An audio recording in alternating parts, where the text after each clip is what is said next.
Shifting focus to another global story at this hour.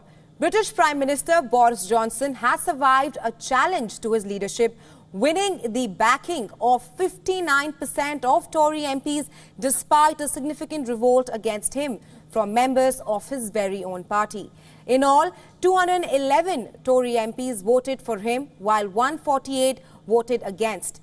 This means that the Prime Minister remains in office and cannot be challenged again for at least a year. Speaking after the result, Johnson said his win was decisive and he was eager to put this whole incident behind him. Listen in. I think this is a very good result for politics and for the country. I do. Just in this sense, I think it's a convincing result, a decisive result, and what it means is that as a government we can move on and focus on the stuff that I think really matters to people. Experts say that the scale of the rebellion, however, cannot be ignored. Johnson's authority has been weakened and some ministers continue to call for his resignation. While Johnson right now cannot be challenged again for a while, that is for a period of 12 months, it does not mean he is completely safe. To give more context, Theresa May, Johnson's predecessor, was forced to leave office just 6 months after winning a confidence ballot of her very own. She had won her confidence vote by 200 to 117. Opposition leaders have also slammed the result. Ed Davey of the Liberal Democrats said that Tory MPs have voted to keep a lawbreaker and a liar in number 10. While Keir Starmer, the Labour leader, said that the Conservative Party believed the British public had no right to expect honest politicians. Listen in. This evening, the Conservative Party had a decision to make: to show some backbone or to back Boris Johnson. The British public are fed up with a Prime Minister who promises big but never delivers. Fed up with a Prime Minister who's presided over a culture of lies and law-breaking at the heart of government.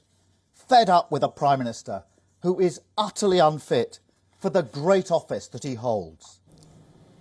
This leadership crisis in number 10 has been months in the making. Discontent among Tory MPs has grown since Johnson and several MPs were embroiled in a series of lockdown scandals, all of which was laid bare last month in the Sue Gray report into Partygate, which was highly critical of Johnson's leadership.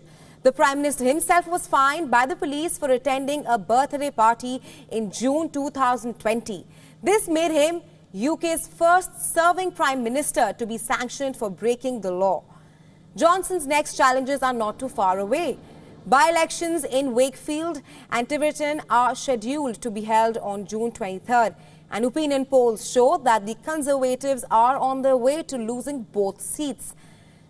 There is also the forthcoming Privileges Committee inquiry into whether Johnson knowingly misled Parliament, all of which are expected to trigger a leadership crisis among the Conservative Party once again.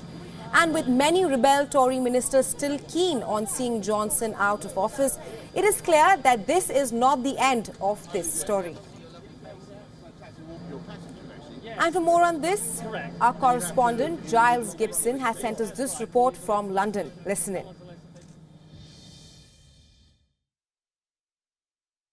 What we've been hearing from Conservative MPs throughout the day is that they have spent the last weeks, the last days and even the last few hours just taking the temperature among their constituents, trying to find out what people think about Boris Johnson in the wake of the Partygate scandal.